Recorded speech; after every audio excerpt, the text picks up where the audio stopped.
Halo teman-teman, kita berjumpa lagi di ibadah pemuda remaja di Tanggal.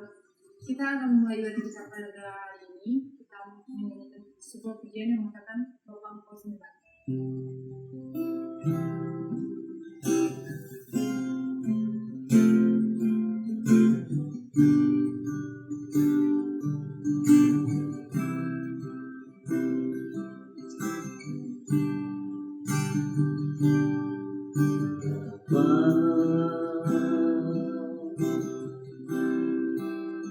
Engkau sungguh baik,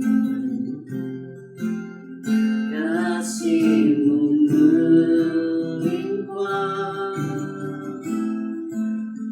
di hidupku.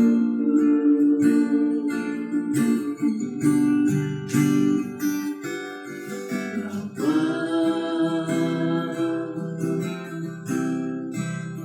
ku berterima kasih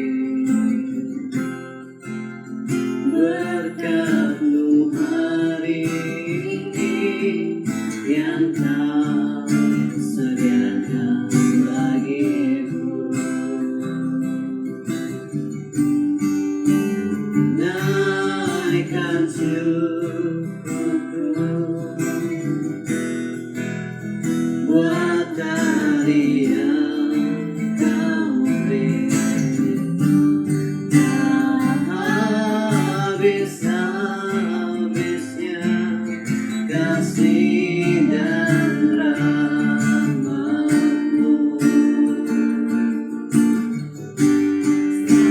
selalu baru dan tak pernah terlambat pertolongan-Mu, besar setia-Mu di sepanjang hidupku.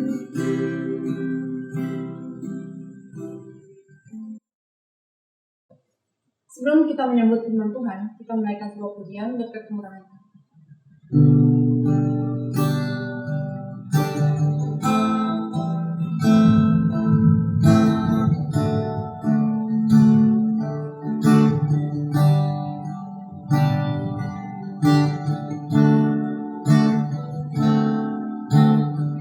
Menghiasi kehidupanku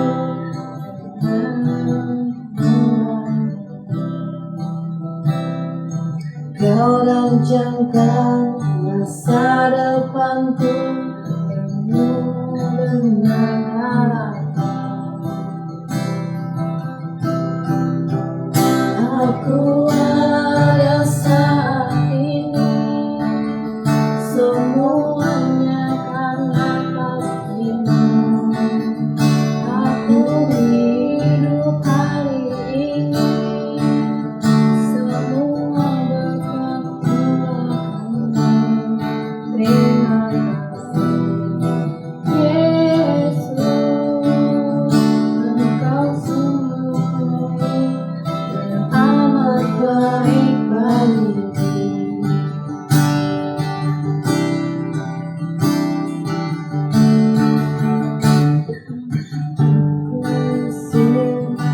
Kehidupanku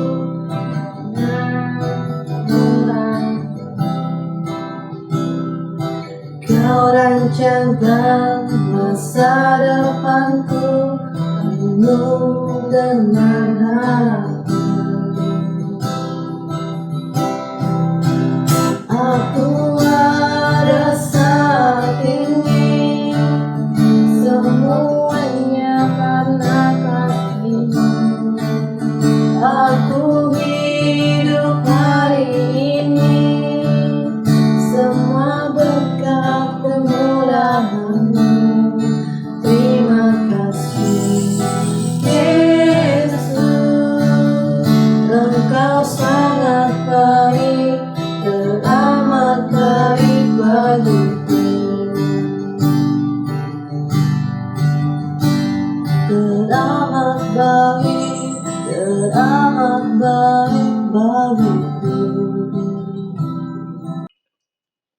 saudara-saudariku yang dikasihi oleh Tuhan, secara khusus remaja pemuda Dependri, pada kesempatan ini kita akan kembali bersama-sama merenungkan firman Tuhan secara online.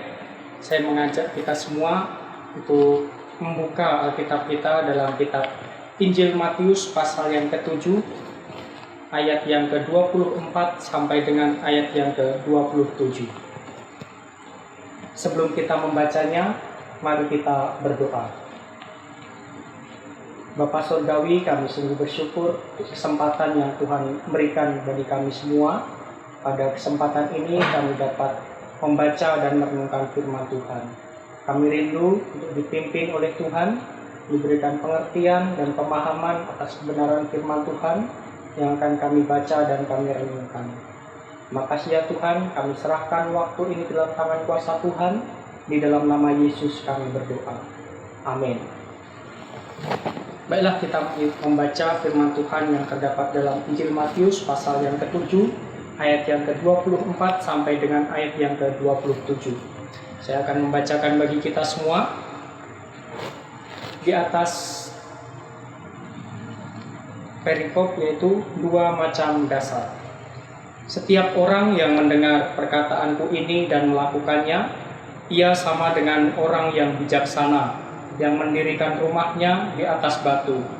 Kemudian turunlah hujan dan datanglah banjir, lalu angin melanda rumah itu. Tetapi rumah itu tidak rubuh sebab didirikan di atas batu. Tetapi setiap orang yang mendengar perkataanku ini dan tidak melakukannya, ia sama dengan orang yang bodoh, yang mendirikan rumahnya di atas pasir. Kemudian turunlah hujan dan datanglah banjir, lalu angin melanda rumah itu, sehingga rubuhlah rumah itu dan hebatlah kerusakannya. Sedemikian jauh kita membaca kebenaran firman Tuhan, dan pada kesempatan ini saya mengajak kita untuk merenungkan firman Tuhan ini dengan satu tema, yaitu orang bijaksana dan orang bodoh. Pada bagian yang sudah kita baca tadi, kita mengetahui bahwa penulis kitab menyajikan dalam suatu perumpamaan, yaitu perumpamaan tentang orang yang mendengar dan melakukan kebenaran firman Tuhan, dan orang yang mendengar firman Tuhan tetapi tidak melakukannya. Nah, orang-orang yang mendengar kebenaran firman Tuhan atau perkataan Tuhan Yesus Kristus tidak akan pernah menjadi bahagia jika tidak melakukannya. Akan tetapi barang siapa mendengar dan melakukan kebenaran firman itu, itulah orang yang disebut berbahagia atau orang yang bijaksana. Sesungguhnya ketika kita dapat mendengar firman Allah, itu adalah suatu kasih karunia bagi diri kita. Itu merupakan suatu anugerah bagi kehidupan diri kita secara pribadi. Kita bisa melihat di ayat di Matius pasal yang ke-13 ayat yang ke-16 sampai dengan ke-17. Saya coba bacakan. Dikatakan bahwa tetapi berbahagialah matamu karena melihat dan telingamu karena mendengar. Sebab aku berkata kepadamu, sesungguhnya banyak nabi dan orang benar ingin melihat apa yang kamu lihat, tetapi tidak melihatnya, dan ingin mendengar apa yang kamu dengar, tetapi tidak mendengarnya. Nah, jadi sesungguhnya ketika kita dapat mendengar firman Allah, itulah suatu kasih karunia, suatu anugerah bagi diri kita. Sebab di luar sana ada begitu banyak orang yang ingin mengetahui, ingin mengerti kebenaran, namun mereka tidak memperoleh kesempatan untuk dapat mendengar firman Tuhan itu sendiri. Nah, akan tetapi ketika kita sebagai orang percaya, kita mendengar kebenaran firman Tuhan, tetapi kita tidak melakukannya, itu sama halnya kita sebagai orang yang memperoleh kasih karunia atau memperoleh anugerah daripada Tuhan, akan tetapi di dalam kesia-siaan. Saya berikan contoh. Misalnya kita mempunyai suatu kupon undian. Kemudian setelah diundi, ternyata kita disebutkan sebagai seorang pemenang. Kita berhak untuk menerima hadiah tersebut. Akan tetapi sejauh kita tidak melangkah untuk mengambil hadiah tersebut, ya sama halnya kita tidak akan pernah bisa menikmati hadiah yang seharusnya menjadi bagian dalam diri kita. Seperti itu. Selanjutnya, firman Tuhan atau perkataan yang dimaksudkan Tuhan Yesus dalam hal ini bukan hanya sebatas hukum atau sebatas aturan-aturan yang mengatur kehidupan umat manusia. Akan tetapi jauh daripada itu, yaitu setiap kebenaran yang telah dinyatakan oleh Tuhan Yesus Kristus. Itulah firman Tuhan. Itulah yang harus kita dengar dan harus kita lakukan. Dan kebenaran itulah yang menjadi pelita, bukan hanya bagi mata kita, tetapi juga bagi kaki kita. Sehingga ketika kita melihat di dalam terang. Dan ketika kita berjalan pun, kaki kita tidak menjadi terantuk kepada batu. Sehingga kita tidak tersandung, apalagi terjatuh. Kita dapat melangkah dan kita dapat mengetahui kemana kita harus pergi. Firman Tuhan itu sendiri juga didesain sedemikian rupa. Firman Tuhan atau kebenaran itu bukan hanya sebatas untuk menyatakan bahwa diri kita sebagai manusia itu bersalah, kita berdosa dan layak untuk menerima hukuman. Akan tetapi jauh daripada itu, firman Tuhan itu dapat memperbaharui hati kita. Firman Tuhan atau kebenaran itulah yang berkuasa untuk memperbaharui kehidupan kita, bahkan memperdekakan kita daripada dosa. Itulah kebenaran yang telah dinyatakan, yang harus kita dengar dan harus kita lakukan.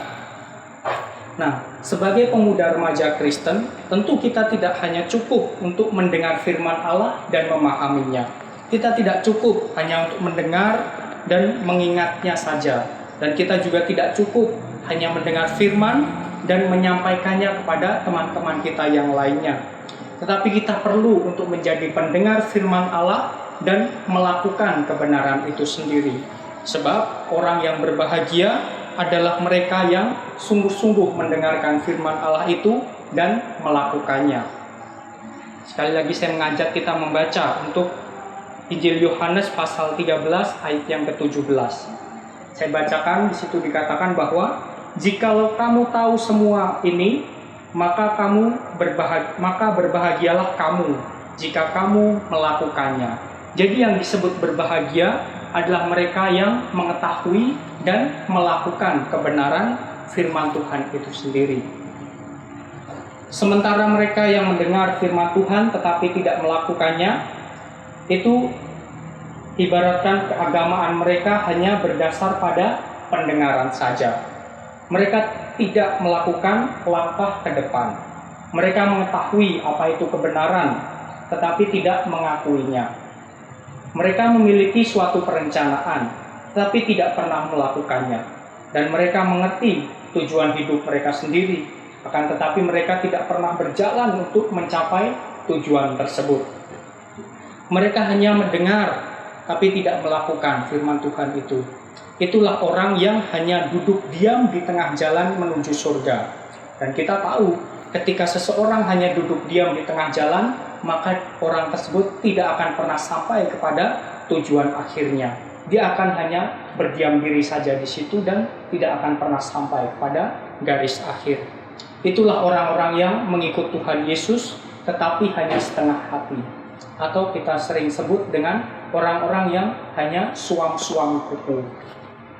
Selanjutnya, kedua jenis pendengar itu digambarkan dalam dua karakter mereka yang sesungguhnya. Mereka dibandingkan dalam dua jenis orang yang hendak membangun rumah, yaitu orang yang bijaksana dan orang yang bodoh.